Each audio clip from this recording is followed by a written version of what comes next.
오늘 오전에 하나님 말씀은 다니엘 3장 이제 본문은 19절부터 25절까지를 제가 이렇게 받들어서 읽겠습니다. 사실 3장 전체가 하나의 사건을 가리키죠. 이제 다니엘의 세 친구들이 이제 불타는 용광로에 이렇게 던져질 이렇게 위험에 처해 있는 상황입니다. 예. 그러나 이 다니엘의 세 친구들은 거기에 굴하거나 이렇게 타협을 하거나 또 굴복하지 않았죠. 기꺼이 하나님을 향한 믿음을 지키고 죽음을 이렇게 덤덤하게 받아들였습니다. 그런데 이 용광로 안에 들어갔을 때 어떤 일이 일어났을까? 자, 우리가 다시 한번 이 본문을 여러분이 같이 읽고 묵상함으로써 우리가 아주 이게 중요한 진리를 배우시기를 바라겠습니다. 자, 19절 보시죠. 그러자 느부갓네살이 분이 가득 차서 사드락과 메삭과 아벳느고를 향한 그의 얼굴 모양이 변하더라. 그러므로 그가 명령하여 말하기를 그 용광로를 평상시에 뜨거웠던 것보다 7배나 더 뜨겁게 하라고 하더라. 왕이 자기 군대에서 가장 힘센 사람들에게 명하여 사드락과 메삭과 아벳느고를 묶어서 불타는 뜨거운 용광로 속으로 던져 넣으라고 하니 이 사람들이 그들의 겉옷과 속옷과 모자와 다른 옷들을 입은 채로 묶여서 불타는 뜨거운 용광로 가운데로 던져졌더라. 왕의 명령이 엄격하여 용광로가 심히 뜨거움으로 불꽃이 사드락과 메삭과 아벳느고를 붙들어 간 사람들을 태워 죽였더라. 그리고 이 세 사람 사드락과 메삭과 아벳느고는 묶여서 불타는 뜨거운 용광로 가운데로 떨어졌더라. 그때 느부갓네살 왕이 놀라 급히 일어나서 그의 자문관들에게 일러 말하기를 우리가 세 사람을 묶어서 불 가운데로 던지지 아니하였느냐 하니 그들이 대답하여 왕에게 말하기를 오 왕이여 옳소이다 하더라. 왕이 대답하여 말하기를 보라 내가 보니 네 사람이 풀려서 불 가운데로 걸어다니고 있는데 그들이 다치지도 않았으며 그 넷째의 모습은 하나님의 아들과 같도다 하더라 말씀하고 있죠. 그렇죠? 야, 너무나 이 놀라운 일 아닙니까? 그렇죠? 이 불이 얼마나 뜨거우면요 끌고 간 사람도 다 불태워 죽었어요. 근데 지금 이 세 사람은 던져졌는데도 전혀 안 다치죠. 놀라운 거는 오히려 거기서 네 번째 사람이 발견되는데 하나님의 아들이다 이거예요. 개역성경을 이거 신들이라는 단어로 변개시켜버린 거예요. 하나님의 아들이 누굽니까? 예수 그리스도를 가리키는 거예요. 예수 그리스도가 성도들과 용광로 속에서도 동행하신다는 진리를 계시해 주는 건데 그걸 신들의 아들로 바꿔버린 거예요. 어떻게 그런 성경이 하나님의 말씀이겠습니까? 그렇죠? 자, 오늘 설교의 제목은 불타는 용광로예요. 여러분도 불타는 용광로에 만약 들어간다 했을 때 자, 과연 어떤 일이 일어날 수 있을까? 하나님께서는 우리에게 왜 불타는 용광로를 허락하실까? 오늘 여러분은 이 질문에 대한 답을 이 설교를 통해 발견하기를 바랍니다. 네. 자, 그리스도인은 믿음과 시련이라는 두 요소가 균형을 이루는 신앙생활을 하고 있습니다. 믿음에 왜 하필 시련이 필요한가? 믿음의 진가를 확인하고 진정한 믿음으로 승화시킬 수 있는 비결이 바로 시련에 있기 때문에 그런 것이에요. 그냥 믿음이 아닙니다. 진정한 믿음으로 승화되기 위해서 안성맞춤이 뭐냐? 시련이에요. 그래서 구원받은 하나님의 자녀들에게는 누구도 예의 없이 시련이 주어질 수 있는 거예요. 베드로전서 1장 7절에도 너희 믿음의 시련이 이렇게 나와요. 믿음의 시련. 불로써 단련될지라도 없어져 버리는 금보다 훨씬 더 귀하게 되어 예수 그리스도께서 나타나실 때 칭찬과 존귀와 영광을 받게 하려 함이니라. 이렇게 말씀을 하고 있죠. 자, 이 믿음의 시련은 불로 단련된다는 말 쓰죠. 불에 달궈지는 거예요. 바로 우리가 당면해야 될 고난을 믿음의 시련으로 정의했죠. 베드로는 그것이 불로서 단련된다는 점을 강조한 것입니다. 자, 시련이라는 게 뭘까요? 그리스도인들을 파멸시키고 이렇게 사라지게 하려는 것이 아니라 불로 정화를 시켜서 더 정결하고 단단하게 만들기 위한 목적에서 허락된다는 것이에요. 그렇기에 베드로는 우리의 인생에 불같은 시련이 언제든 닥칠 수 있다는 사실을 언급했던 것입니다. 베드로전서 4장 12절에 나오죠. 그냥 시련이 아니에요. 불같은 시련이다. 믿음으로 살아야 하는 그리스도인들의 인생은 고난을 빼놓고서는 논할 수가 없습니다. 이미 성경에서 우리의 인생을 불에 데워져 단련되어야 한다는 점을 언급한 이상 우리가 그리스도인으로 살아야 하는 인생에는 어떤 형태로든 고난이 주어지기 마련이에요. 자, 그렇다면 우리만 믿음의 시련을 겪는 것일까요? 교회사에서 우리 믿음의 선진들에게 이 불같은 시련이 문자 그대로 실현된 경우가 많았다 이거죠. 로마에 의해서 자행된 잔악한 박해와 학살의 유형으로 화형이 있죠. 화형. 우리 믿음의 선배들은 다 화형을 당한 것이 마치 뭐와 똑같아요? 지금 용광로에 들어간 거와 똑같은 거예요. 그들은 목숨이 위협받는 상황 속에서도 자신들이 지닌 믿음이 훨씬 고귀하다는 점을 화형을 당하면서 입증을 했던 것입니다. 성경은 이를 가리켜 불타는 용광로라고 칭하고 있는 것이에요. 그래서 오늘 이 본문에 기록된 불타는 용광로는 다니엘의 세 친구에게는 문자적이지만 우리에게는 어때요? 영적으로 이것을 적용할 수 있는 거예요. 네. 우리 인생에도 불타는 용광로가 놓여 있다는 거예요.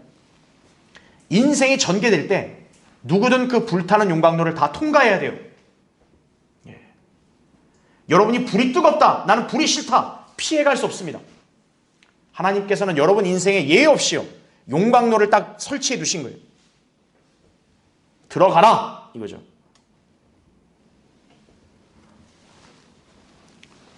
자, 불타는 용광로, 끔찍하고 고통스러운데 하나님께서는 굳이 왜 그걸 성도들에게 허락하시는 것인가요? 왜 우리가 이 불같은 시련을 당하는 것이 필요한 것인가 이거예요. 우리가 하나님의 사랑을 받는 자녀라면 주님께서는 결코 우리에게 해로운 것을 허락하지 않으세요. 불타는 용광로는 우리한테 해로운 게 아니기 때문에 하나님께서 허락하시는 거예요. 우리에게 오히려 유익한 것입니다. 왜일까요?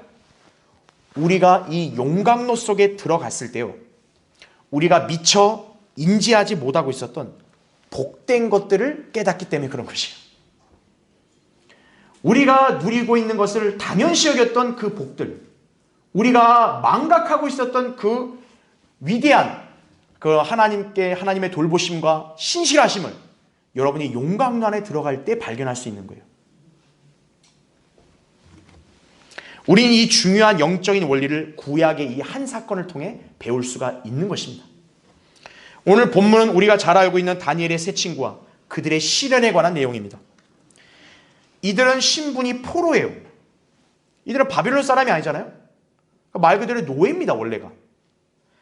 그러나 이 다니엘과 세 친구들은 바빌론 제국의 벼슬아치의 자리까지 올라간 거예요. 굉장한 특혜죠. 자, 그렇게 특혜를 누리면서 좋게 살고 있었는데 이제는 이 모든 것을 포기한 채 죽음을 맞이할 것인지 아니면 하나님을 향한 믿음을 포기하고 적당히 타협하면서 안위를 보장받을 것인지 선택해야 하는 기로에 서 있는 거예요. 나 좋은 거 누린 거 포기하기 싫습니다. 계속 이대로 살고 싶어요. 아, 믿음이 뭘 중요해요? 이대로 살고 싶어요. 그럼 그걸 선택하는 거예요. 그러나 나는 비록 나에게 어떤 고통이 가해진다 해도 이 고귀한 믿음을 난 저버릴 수 없습니다. 이걸 선택의 기로에 쓴 거죠. 자, 이들은 조금의 주저함도 없이요, 이 다니엘 세 친구들은요, 그간 누렸던 혜택과 안녕을 포기하고 기꺼이 믿음을 지키고자 불타는 용광로에 들어가 버렸습니다. 어찌 보면 그 순간만큼은 무섭고 절망스러울지도 몰라요. 그래도 하나님은 안 들어가게 해주지 않았을까? 아니에요. 들어가게 하신 거예요. 거기서 그들이 살아 돌아올 거란 생각을 했겠어요? 그러나 오히려 이들에게는요, 이 용광로가 그들의 믿음을 입증하고 주님을 영화롭게 해드리는 호기가 되었던 것이에요. 특히 이들은 용광로에 들어가서 전혀 해를 입지 않았어요. 머리카락도 안 탄 거예요. 이게 과학적으로 여러분 이게 이해가 되십니까? 그대로 통과하면서 올라오게 되었어요. 특히나 이 세 친구들은 하나님의 아들이 자기들과 동행한다는 사실도 거기서 경험을 했죠. 이런 경험을 따뜻하고 편안했을 때는 이걸 인식했을까요? 못했겠죠. 그들은 불타는 용광로 안에 들어갔을 때 어떤 심정이었겠습니까? 그들은 억울함과 부당함에 사로잡혀 있기보다는 오히려 용광로 안에서도요, 의연하고 담담했다 이거예요. 우리는 이러한 원동력을 용광로 안에서 발견하며 체득할 수 있는 거예요. 우리 인생에 불같은 시련이 닥쳤을 때 여러분은 그것 자체만 보고 힘들다고 원망하거나 투덜댈 게 아니라 하나님께서는 여러분에게 뭔가를 가르쳐 주시고 깨닫기를 원하셔서 그 같은 시련을 허락하셨다는 사실로 받아들여야 되는 것이에요. 용광로 싫어요가 아니에요. 용광로에 통과할 때 내가 무언가를 배우는 거예요. 이 세 친구들과 하나님의 아들이 용광로에서 함께 하셨죠. 마찬가지로 우리도 시련 가운데 있을 때요, 우리만 딸랑이 있는 것이 아니라 주님이 우리와 함께 하신다는 사실이에요. 그 은혜를 더욱 절실히 느끼게 되겠죠. 여러분이 안락하고 편안할 때는 주님이 여러분과 함께 하신다는 걸 실감하기 어려워요. 고통 가운데 있을 때, 힘들 때 주님이 나와 함께 하신다는 것을 더 여러분이 절감할 수 있게 되는 거예요. 그래서 하나님께서는 용광로도 허락하시는 거예요. 불타는 용광로가 여러분의 인생에 찾아왔을 때, 혹은 여러분이 지금 그 용광로에 들어가 있는 상태라면 우리는 그 속에서 오히려 더 자신을 단련하고 또 하나님의 은혜를 발견하고 여러분의 믿음을 한층 더 굳건하게 다지는 계기로 삼겠다고 다짐하시기 바랍니다. 그것이 믿음의 시련을 겪는 성도가 갖춰야 할 자세인 것이에요. 그럼 오늘 설교의 주제는 불같은 시련 속에서 우리가 발견하는 것은 이거예요. 내가 이 뜨거운 불 속에 고통 가운데 내가 들어갔는데 나는 그것뿐인가? 그게 아니라는 거죠. 여러분도 불타는 용광로에서 발견할 수 있는 게 있어요. 저는 오늘 여러분에게 세 가지를 소개합니다. 첫 번째, 우리는 용광로 속에서 은혜를 발견합니다. 우리는 늘 인생의 좋은 것들을 누리고 있을 때 하나님의 은혜를 자주 말합니다. 그러나 과연 한평생 우리 인생에는 좋은 것들만 나타날까요? 하나님을 두려워하고 경건했던 욥은 이렇게 고백을 했습니다. 욥기 2장 10절에도 우리가 하나님의 손에서 좋은 것을 받았을진데 나쁜 것도 받지 아니하겠느뇨? 또한 그는 사탄의 기질로 하루아침에 모든 걸 잃었을 때조차도요, 욥기 1장 21절에 주신 분도 주시오 빼앗아 가신 분도 주시니 주의 이름을 송축하나이다, 이렇게 고백을 했습니다. 욥은 자신의 현재 상태가 어떠하든 간에요, 하나님을 여전히 신뢰하고 있었던 것이죠. 자, 다니엘의 세 친구들, 그간 바빌론 포로 생활 속에서 하나님의 은혜로 좋은 것들을 받아 누렸습니다. 그렇죠? 이들의 삶은 전혀 노예 같지 않았어요. 그들은 그때마다 나름대로 하나님을 송축하며 하나님을 찬양한다고 고백했을지도 모릅니다. 그러나 그런 그들에게 지금은 불타는 용광로가 주어졌습니다.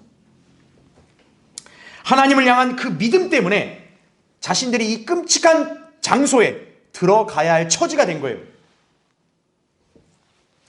여기가 얼마나 무시무시하냐?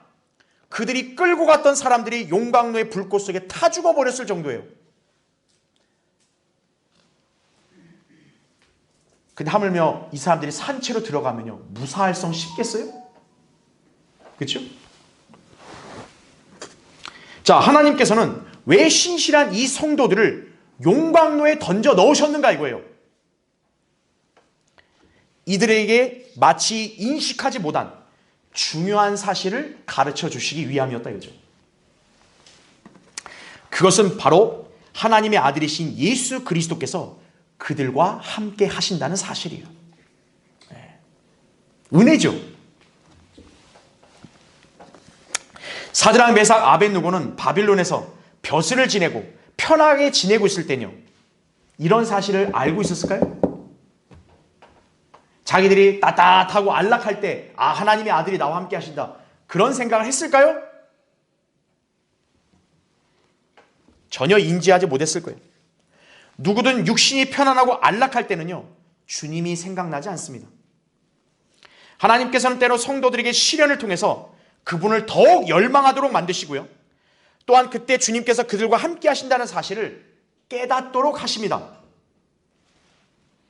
여러분도 인생이 편안하고 모든 일들이 순조롭게 풀리는 상황 속에서 주님을 얼마나 많이 의식하셨나요? 인간의 본성으로 보면요, 주님을 거의 인식하지 못해요. 고난이 닥치고 극심한 고통으로 괴로울 때 주님이 생각이 나는 거죠. 그때 주님께서는 여러분과 함께하고 계신다는 사실을 가르쳐 주시는 거예요. 가장 의지하고 싶을 때, 다른 사람들이 정작 없어요. 그러나 그때 누가 함께 계신다고요? 주님이 우리와 함께 계신다는 사실이에요. 그런 은혜를 깨닫는 거죠. 주님께서는 우리가 용광로에 들어갔다 해서 그냥 방관하시겠습니까? 아닙니다. 우리가 주님을 찾고 나아갈 때 주님께서는 우리를 도우시는 은혜를 베풀어 주신다고 약속을 하신 거예요. 우리는 그 주님의 도우심을 받은 힘으로 시련을 감당하는 것이다 이거죠. 히브리서 4장 16절에도 그러므로 우리가 은혜의 보좌로 담대히 나가자. 이는 우리가 자비를 얻고 필요한 때에 도우시는 은혜를 발견하기 위함이라 말씀하는 거죠. 필요한 때가 언제겠어요? 시련에 있을 때, 고난 속에 있을 때 주님 필요하겠죠. 도우시는 은혜를 발견하는 거예요. 그러니까 여러분이 용광로에 들어갔다 해서 그 고통만 보려고 하지 말고 그 가운데서 나는 하나님이 나에게 베풀어 주시는 은혜를 누릴 수 있다는 사실을 기억하시는 거예요. 자, 주님께서는 모세가 은혜를 갈구하며 주님의 모습을 뵙기 원했을 때 친히 그에게 자신의 뒷모습을 비춰줬죠. 출애굽기 33장, 34장에 나오죠. 왜냐? 모세는 인간으로서 하나님을 절대 볼 수 없거든요. 보면 죽거든요. 그에게 나타나셨던 분은 우리의 구주요 하나님의 아들이시다 이거죠. 그분으로 인해 은혜와 진리가 나타나는 것이에요. 요한복음 1장 17절에 나오죠. 우리는 누구나 은혜를 좋아하죠. 은혜를 열망하죠. 은혜는 누구와 더불어 나타나요? 예수 그리스도 하나님의 아들과 더불어 나타나는 거예요. 바로 그분께서 지금 우리와 함께 하시며 동행하신다는 사실입니다. 그분께서 우리에게 베풀어 주신 것은 은혜입니다. 여러분이 이 사실을 깨달을 필요가 있으면 주님께서는 고난이나 시련을 허락하시는 거예요. 그래서 바울이 나의 하나님께서 그리스도 예수를 통하여 영광 가운데서 그의 풍요함을 따라 너희의 모든 필요를 채워주실 것이라고 빌립보 4장 19절에 그렇게 말했을 때 여기 필요에는 고난이나 시련도 포함되는 거예요. 그래서 자녀가 하나님의 은혜를 망각해요. 자녀가 하나님의 아들이 자기 안에 계시고 자기와 함께 하신다는 사실을 잊고 있어요. 그럴 때 주님은 용광로를 설치해 주시는 거예요. 잠깐 들어가라. 여러분 인생에서 용광로가 주어져서 들어갈 때 아는 것이죠. 아, 하나님의 아버지 주님이 나와 함께 하시는구나 이거죠. 여러분은 오히려 인생의 시련과 고난 속에서도 주님이 동행하신다는 사실로 위로와 은혜를 누릴 수 있는 것입니다. 고난 속에 있는 성도, 오히려 하나님 말씀을 더 잘 배우게 돼요. 여러분이 안락하면요, 하나님 말씀이 들어오지 않아요. 오히려 고난 가운데 있을 때요, 하나님 말씀을 더 잘 깨닫고 배우게 되는 것이에요. 시편 119편 71절에 이렇게 나오죠. 내가 고난을 당하는 것이 내게 좋사오니 이는 내가 주의 규례들을 배우게 되기 때문이다 말씀하는 거예요. 고난 속에서 주님과의 교제가 더 풍성하게 이루어지는 거예요. 그래서 용광로에 들어가야 여러분이 은혜를 발견하는 거예요. 자, 고난의 용광로 속에서 은혜를 발견한 인물은 사도 바울입니다. 여러분은 바울에게 주어진 육체의 가시를 잘 아실 것입니다. 바울의 입장에서는 얼마나 고통스러우면요, 하나님 앞에 그걸 제거해달라고 3번이나 간구를 합니다. 너무 힘듭니다, 주님. 좀 없애주세요. 그런데 주님께서는 놀라운 말씀을 하시면서 거절하십니다. 내 은혜가 내게 충분하도다. 이는 내 능력이 약한 데서 온전하게 됨이니라. 고린도서 12장 9절에 말씀하고 있는 거예요. 가시로 아픈데 주님을 그걸 은혜라 그러는 거예요. 은혜. 그 네 은혜다 이거예요.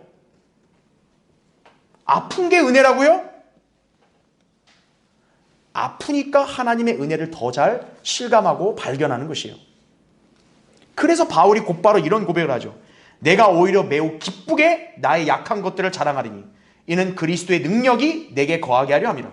그러므로 내가 그리스도를 위하여 약한 것들과 모욕과 궁핍과 박해와 곤경을 기뻐하노니, 그죠?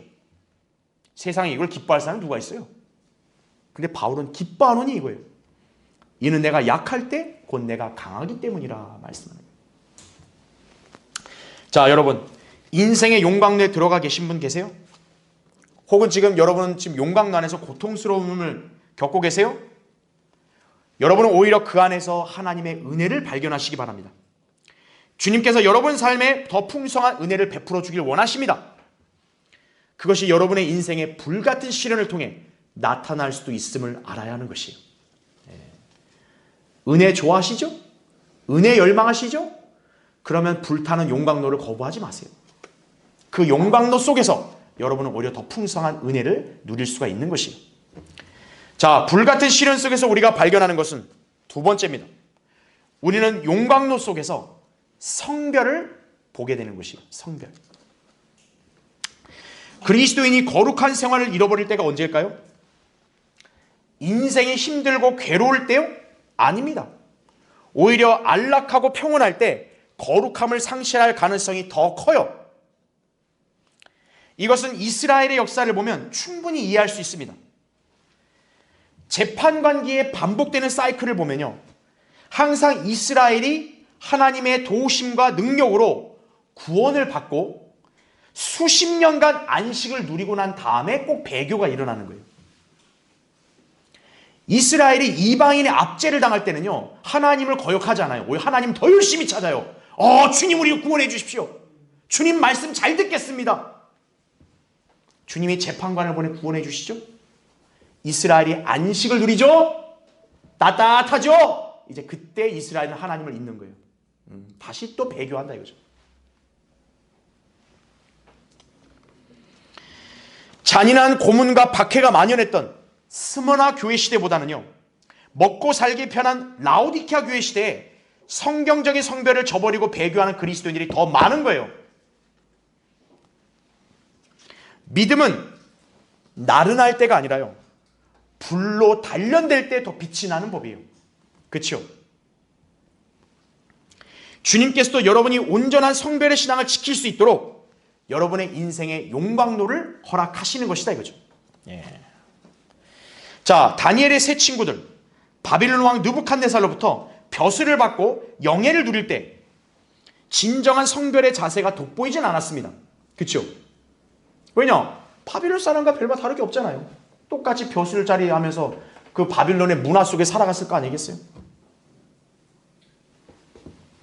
그러나 그들이 용광로에 직면하고 불을 통과해야 될 순간에 이르르자 성별된 신앙이 빛을 발하게 되는 것이에요. 자, 다니엘 그 앞에 보죠. 3장에 여러분 거기 16절부터 18절 보세요. 사드락과 메삭과 아벳느고가 왕에게 대답하여 말하기를, 오 느부갓네살이여, 우리가 이 일에 대하여 왕께 담대히 말하나이다. 만일 그렇게 된다 해도 우리가 섬기는 우리의 하나님께서는 불타는 뜨거운 용광로에서 우리를 구해내실 수 있으며, 오 왕이여, 그분께서는 우리를 왕의 손에서 구해내실 것이니이다. 대단한 믿음이죠? 네. 이게 만약 아무 일 없을 때 이런 고백을 하겠어요? 위기에 직면하니까 이런 고백을 할 기회가 있는 거죠. 또 18절 보세요. 자, 이들은 그냥 맹목적으로 우리는 용광로 안 들어가요 이런 말 하는 게 없어요. 우리는 안 죽어요 이런 말 하지 않았어요. 18절 보시면 그러나 만일 그렇게 되지 아니할지라도 오 왕이여 우리가 왕의 신들을 섬기지 아니할 것이며 왕께서 세우신 금상에 경배하지도 아니할 것을 왕께서는 아소서 하더라 말씀하는 거죠. 예.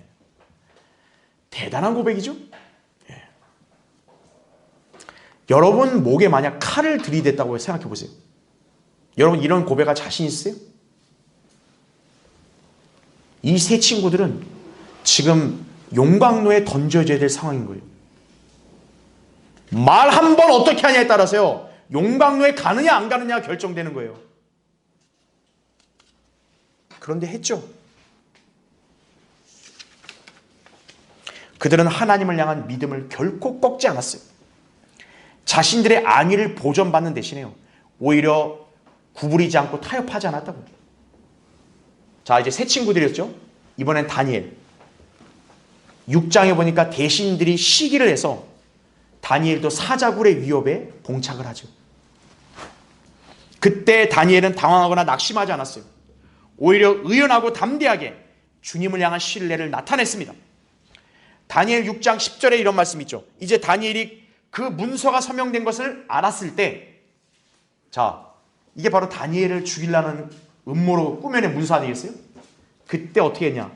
그의 집으로 가서 그의 방에서 예루살렘을 향해 창문을 열어두고 그가 전에 하던 대로 하루에 3번씩 무릎을 꿇고 기도하였으며 그의 하나님 앞에 감사를 드렸더라 말씀하고 있는 거예요.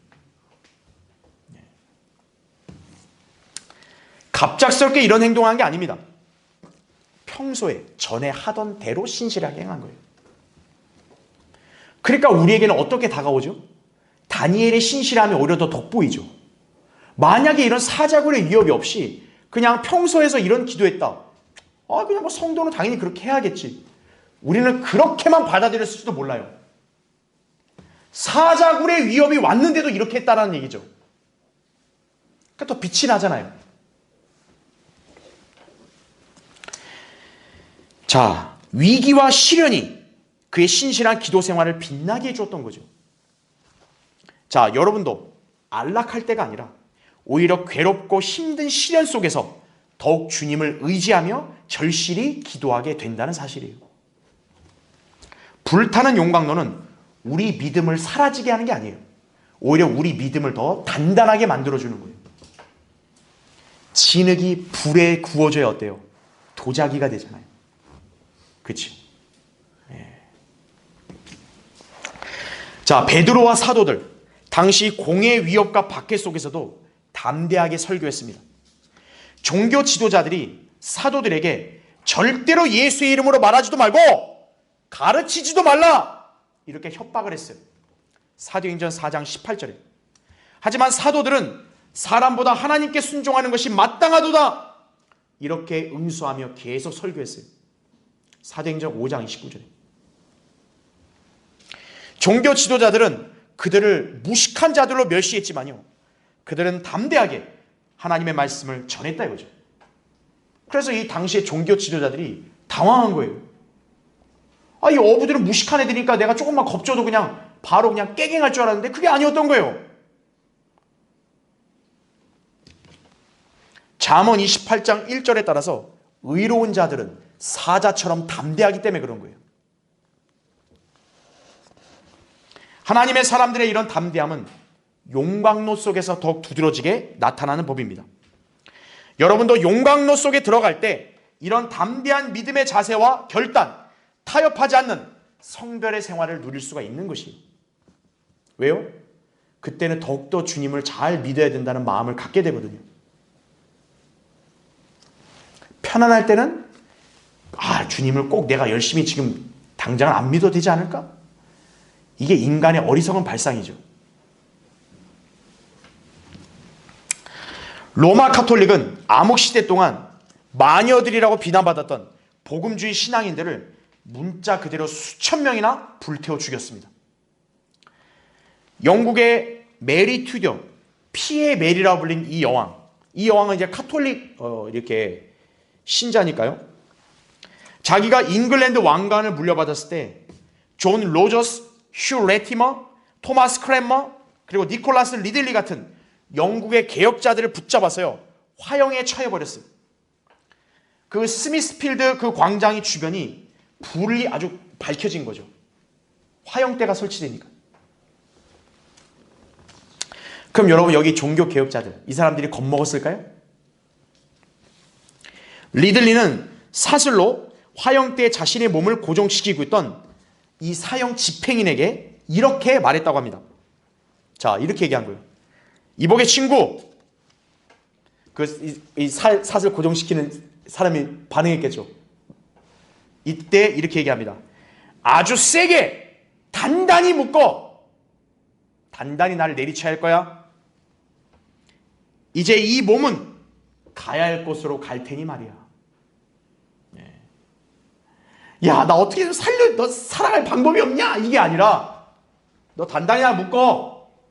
나 이제 곧 본향 가니까 나 그냥 이대로 불에 타서 본향 갈 거니까 단단히 묶어라. 절대 굴하지 않았죠. 그의 곁에 휴 레티머라는 동료가 있었어요. 나무단에 이제 불이 옮겨 붙기 시작해요. 레티머가 리들리에게 이렇게 말했다고 합니다. 리들리 형제, 기운 내시오.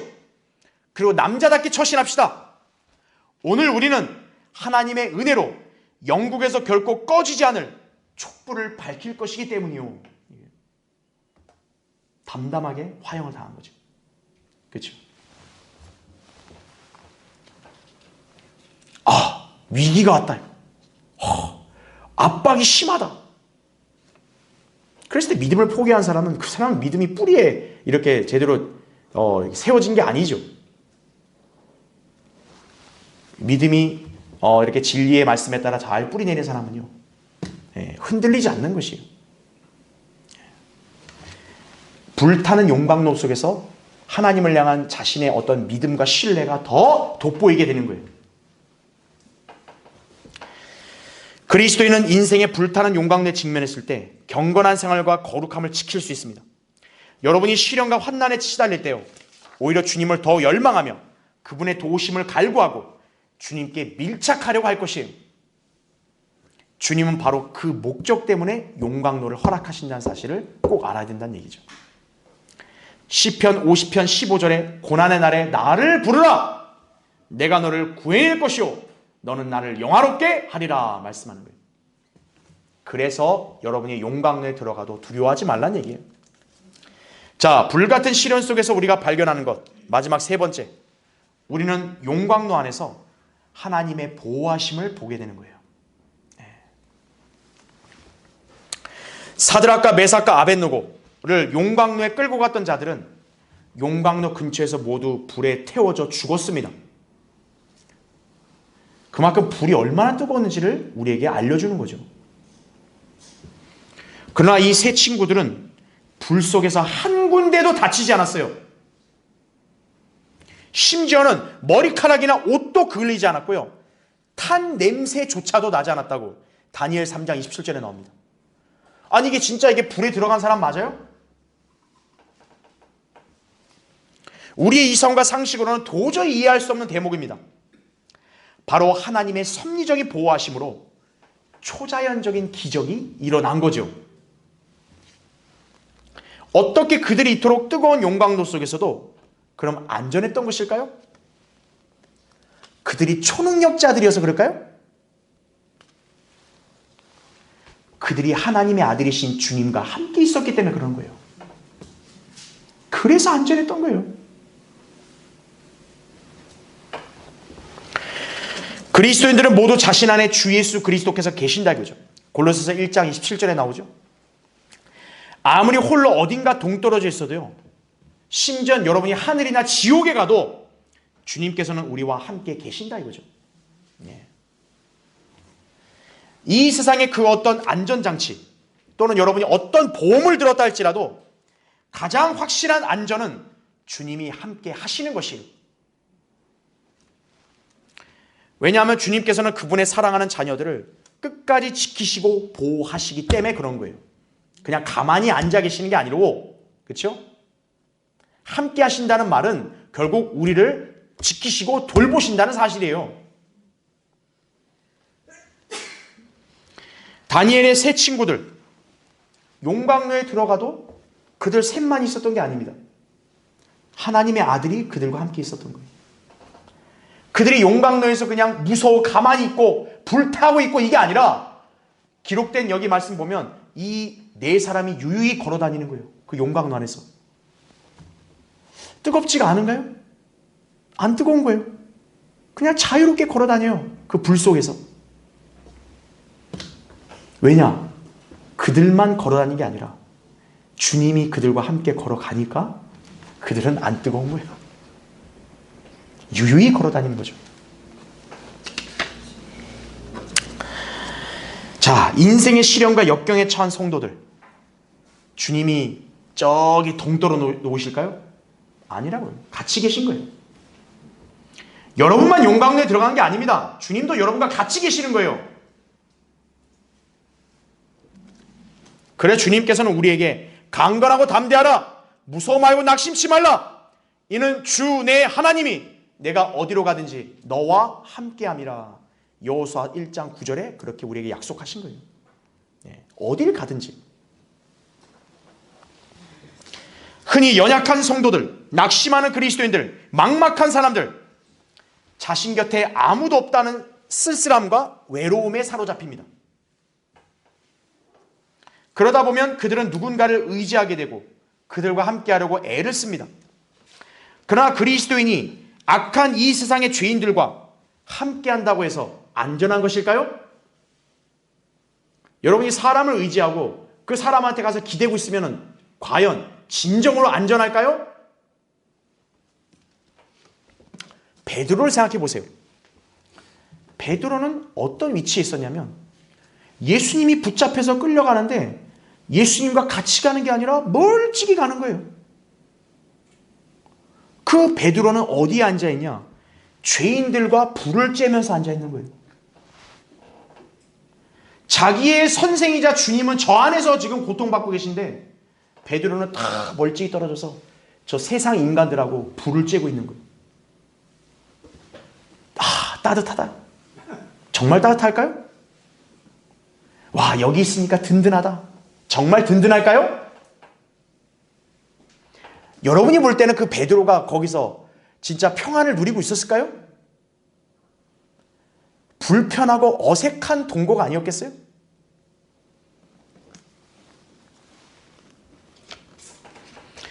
주님이 없는 안락한 환경, 그보다는 불타고 뜨겁고 고통스러운 장소에도 주님과 함께 있는 것이 더 안전하고 평온한 법이에요.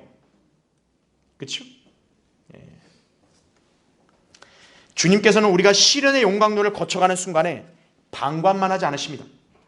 주님은 늘 우리와 함께 하심으로써 돌보시고 때로는 피할 길도 마련해 주시고 지혜를 주셔서 헤쳐나갈 수 있도록 인도해 주시고, 그렇죠? 통과하기까지 견뎌낼 수 있는 은혜도 베풀어 주시는 거죠. 그렇죠? 그냥 불에 딱 이게 아니잖아요. 들어갔다 거기서 나와야 되잖아요. 그 사이 동안 얼마나 괴로워요. 그거를 견딜 수 있는 은혜도 주시는 거예요, 주님은. 무엇보다 주님께서는 결코 우리를 떠나거나 버리지 않으십니다. 여러분이 제 아무리 불행과 위기에 빠져 비참해 보일지언정 주님은 그런 여러분 안에 계시고 함께 하시는 거예요. 인간들은 어떠죠? 저 사람 볼 때 별 보려고 비참해 보이면 그냥 멀리하죠. 그게 인간입니다. 주님은 그렇지 않으시는 거예요. 두려워하거나 무서워하지 마십시오. 절망하지 마십시오. 자, 한번 찾아볼까요? 히브리서 13장 한번 보세요. 거기 5절부터 6절을 보겠습니다. 너희의 생활 방식에 탐욕이 없도록 하고 현재 가진 것들로 만족하라. 이는 그가 말씀하시기를 내가 너를 떠나지 아니하고 너를 버리지 아니하리라고 하셨습니다. 그러므로 우리가 담대히 말하기를 주는 나를 돕는 분이시니 사람이 내게 무엇을 하든지 내가 두려워하지 아니하리라 하노라 말씀하는 거죠. 굳은 결심이죠. 주님은 여러분을 돕는 분이세요. 돕는 분은 멀리 계시잖아요. 가까이 함께 하십니다. 우리 찬송가 영광을 주께 305장 주 없이 살 수 없네라는 노래가 있죠. 희한하게도 오늘 우리 여기 형제자매들이 그걸 특송하더라고요. 어떻게 설교를 준비한 거를 미리 알았는지. 그렇죠? 자, 이 가사는 우리에게 많은 위로와 도전을 주죠. 주 없이 살 수 없네. 나 혼자 못서리. 힘없고 부족하며 지혜도 없으니 내 주는 나의 생명 또 나의 힘이라. 주님을 의지하며 지혜를 얻으리. 은혜죠. 주 없이 살 수 없네. 내 주는 아신다. 내 영의 깊은 간구 마음의 소원을. 주밖에 나의 마음을 네 알아주리오. 내 마음을 위로하사 평온케 하시네. 주 없이 살 수 없네. 세월이 흐르고 이 깊은 고독 속에 내 생명 끝나도 사나운 풍랑일 때 날 지켜주시고 내 곁에 계신 주님 늘 힘이 되시네. 이거죠. 용광로에 있을 때 여러분 더 이 가사가 절절하게 여러분이 다가오는 거예요. 주님이 그래서 여러분 인생에 용광로를 다 설치해 주신 거예요. 언젠간 통과해 가야 돼요. 혹은 지금 통과하시는 분도 있을 거예요. 그러나 거기에 여러분 겁먹거나 낙심하지 마세요. 주님이 함께 계시기 때문에 꼭 지키시고 보호하신다는 약속을 주신 거예요. 우리 주 예수님의 이름이 무엇입니까? 임마누엘이죠. 임마누엘을 해석하면 우리와 함께 하시는 하나님이란 뜻이에요. 마태복음 1장 23절에 나오죠. 그러니까 주님 자체가 뭡니까? 우리와 함께 하신다는 거예요. 주님과 함께라면 불 속이든 어디든 우리에게 아무런 위험이 되지 않습니다. 하물며 여러분이 겪고 있는 불타는 용광로 정도쯤은 전혀 문제될 게 없어요. 근데 왜 시련 가운데 낙심하냐 이거예요. 주님이 함께한다는 사실을 지금 망각했기 때문에 그런 거예요. 다시 깨달아야 돼요. 여러분이 주님을 온전히 신뢰하고 있느냐, 그게 중요한 거예요. 여기서 연약한 우리와 사도 바울이 대비가 되는 거예요. 사도 바울이 이런 고백을 하죠. 그분께서 우리를 그처럼 극심한 사망에서 구해내셨으며 또 구해내고 계시니 그분께서 여전히 우리를 구해내 주실 것이라고 우리는 그분을 신뢰하노라. 이거죠. 고린도서 1장 10절이에요. 바울은 이렇게 고백했는데 여러분은 어떠세요? 여러분도 정말 극심한 고난 속에서도 주님이 구해줄 거라고 믿으세요? 네, 그러면 여러분은 그 용광로 속을 이렇게 무서워할 필요 없는 거예요. 용광로 안에 있어도 여러분은 주님의 보호하심을 더 실감하게 되는 거죠. 자, 이 말씀에 여러분이 공감하고 확신할 수 있는 환경은 놀랍게도 시련의 용광로예요. 안락한 침대가 아니에요. 시련의 용광로에서 여러분이 이걸 더 깨달을 수 있는 것이죠. 자, 시련의 용광로에 들어가 계십니까? 뜨겁다고 투덜대거나 낙심만 할 게 아니라 주님께서 나를 사랑하시고 돌보신다는 확신을 가지시기 바랍니다. 주님께 믿음으로 다 맡겨드리면 되는 것이에요. 베드로전서 5장 7절에 나오죠. 너희의 염려를 다 하나님께 맡기라. 이는 그분께서 너희를 돌보심이니라. 그렇게 약속하셨죠. 그렇죠? 자, 결론을 맺겠습니다. 영국의 조지 왕이라는 사람이 있었어요. 어느 날 작은 도시에 한 도자기 공장을 방문한 적이 있었습니다. 그런데 이 두 개의 꽃병이 딱 전시가 되어 있는데요. 뭔가 좀 이상하다는 사실을 이 왕이 발견한 거예요. 유심히 살펴보니까 두 개의 꽃병이 동일한 원료의 디자인과 무늬까지 다 똑같았어요.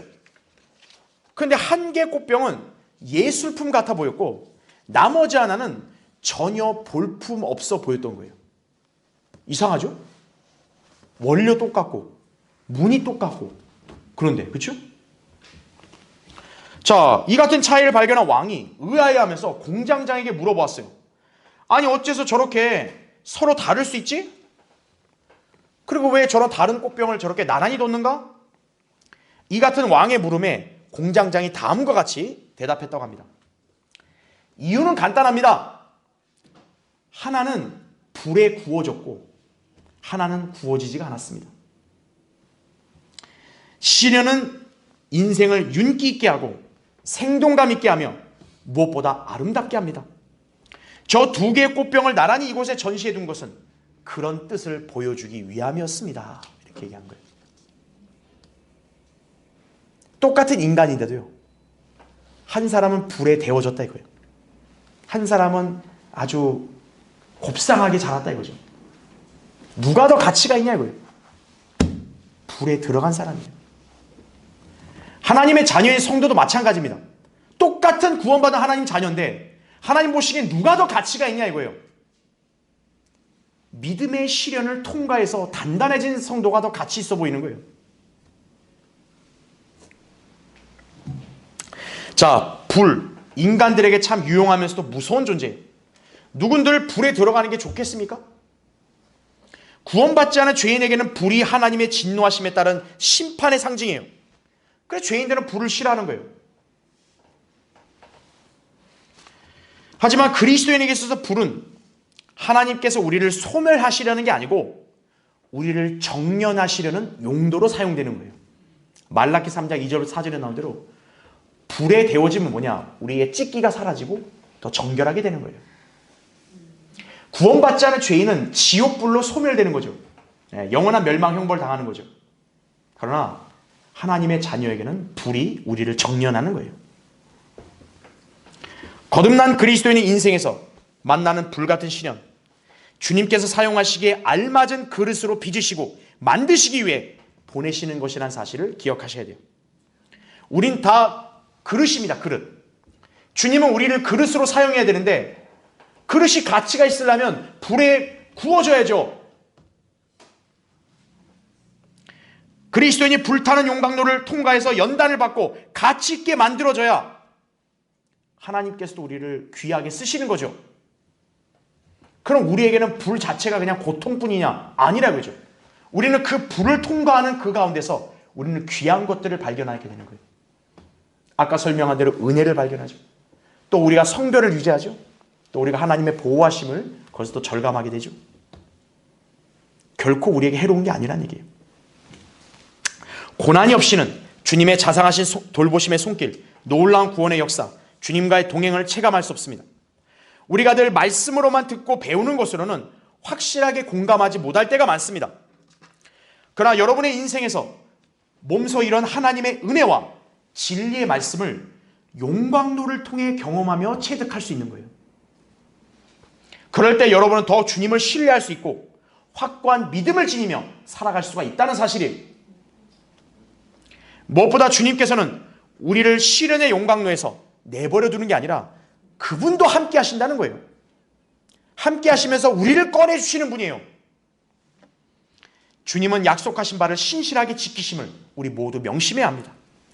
자, 여러분, 세상은 인생에서 마주하는 시련의 용광로를 통해 우리를 위협합니다. 거봐라, 너 하나님의 자녀로 산들 뭔 그게 나은 게 있냐? 인생이 그렇게 고달프고 힘든데 그게 바로 마귀의 속삭임이에요. 그냥 포기해라 이거죠.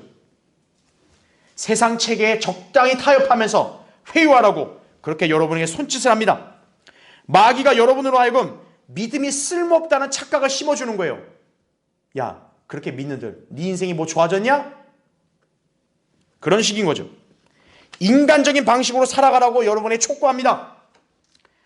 그럴 때 여러분은 사드락, 메삭, 아벳느고처럼 내가 용광로로 들어갈지언정 절대로 타협하지 않겠다는 자세를 여러분이 고수하셔야 돼요. 왜냐? 그 용광로는 우리를 멸망시키는 게 아니에요. 그 용광로 안에 들어가면 우린 더 유익해지는 것이에요. 시련의 용광로를 여러분 의연하게 받아들이세요.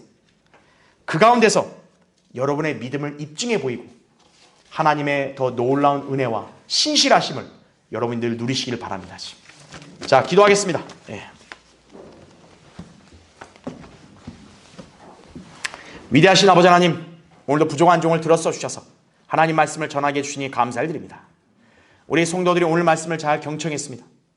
우리 인생에 참 여러 가지 시련이 있고 또 괴로움도 있겠지만 주님은 그 가운데서 우리가 주님의 은혜와 돌보심을 우리가 발견할 수 있다는 것을 가르쳐 주셨습니다. 우리는 이 인생의 이 시련 가운데서도 더욱더 신실하게 주님을 믿고 의지하는 그런 성도로 살기를 원합니다.